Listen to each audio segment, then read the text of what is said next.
जय श्री राम।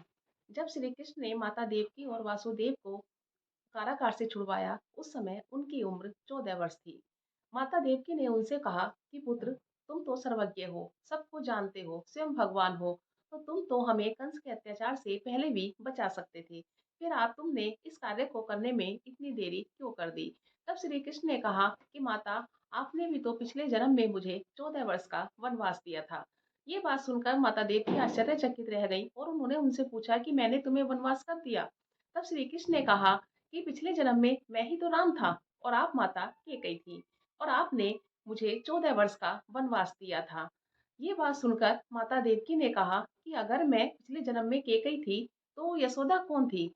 तब श्री कृष्ण ने कहा कि माता यशोदा पिछले जन्म में माता कौशल्या थी और उन्होंने उस जन्म में अपने पुत्र से 14 वर्ष का वियोग सहा था और इसीलिए मैं 14 वर्ष तक इस जन्म में उनके साथ रहा और उन्हें पुत्र प्रेम दिया। माता, इस कर्म चक्र के फल से ना तो कोई मानव बच सका है और स्वयं भगवान भी इस कर्म फल के चक्र से नहीं बच सकते।